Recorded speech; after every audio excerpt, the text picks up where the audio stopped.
கர்த்தருடைய பரிசுத்த நாமத்திற்கு மகிமை உண்டாகட்டும். சிந்திக்க ஒரு சொல். நீதிமொழிகள் 4ஆம் அதிகாரம் 13ஆம் வசனம்.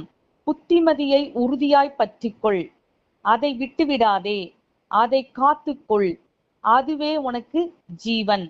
கர்த்தருடைய பிள்ளைகளாகிய நாம் வேதத்தை வாசிக்கும் போதோ அல்லது பிறர் மூலமாகவோ கர்த்தருடைய வார்த்தை நமக்கு வெளிப்பட்டு நாம் உணர்த்திவிக்கப்பட்டால் அந்த வார்த்தைக்கு நாம் நம்மை ஒப்பு கொடுத்து அதன்படி வாழ வேண்டும்.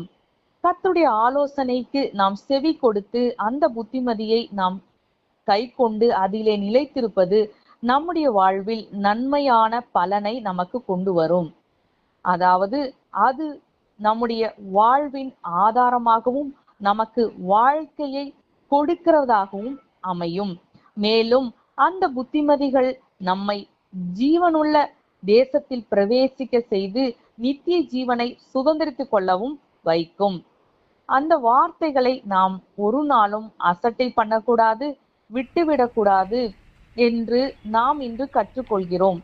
ஆகவே இந்த புத்திமதியை நாம் நம்முடைய சிந்தையில் பதித்து எந்நாளும் கர்த்தர் நமக்கு கொடுக்கிற வார்த்தையை கை கொண்டு அதிலே நிலைத்திருக்க நம்மை ஒப்பு கொடுக்கலாம்.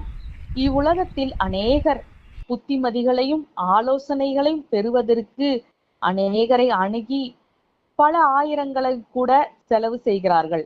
ஆனால் நம்முடைய தேவனாகிய கர்த்தரோ நம்மீது இரக்கமும் அன்பும் உள்ள தேவனாய் இருந்து நமக்கு வேண்டிய அநேக ஆலோசனைகளையும் புத்திமதிகளையும் கர்த்தருடைய வேதத்தில் நமக்கு எழுதி நம்முடைய கைகளிலே கிடைக்கும்படி செய்திருக்கிறார்.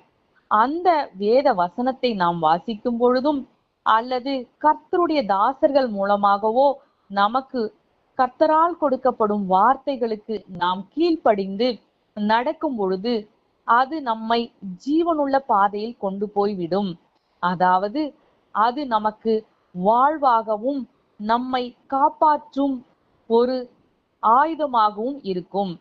அந்த புத்திமதிகளை நாம் விட்டுவிடாமல் அதிலே நிலைத்திருக்க வேண்டும்.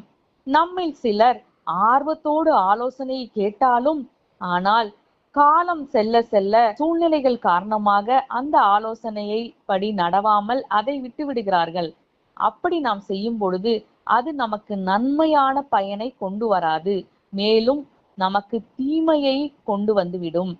ஆகவே இந்த நாளில் நாம் எந்தெந்த ஆலோசனைகளை கர்த்தர் நமக்கு கொடுக்கிறாரோ, எந்தெந்த வேத வார்த்தைகள் நம்மோடு கூட இடைப்பட்டு நம்மை உணர்த்துவிக்கிறதோ அத்தனை ஆலோசனைகளுக்கும் நம்மை ஒப்பு கொடுத்து நாம் வாழ்கிறவர்களாய் இருக்க நம்மை அர்ப்பணிப்போம்.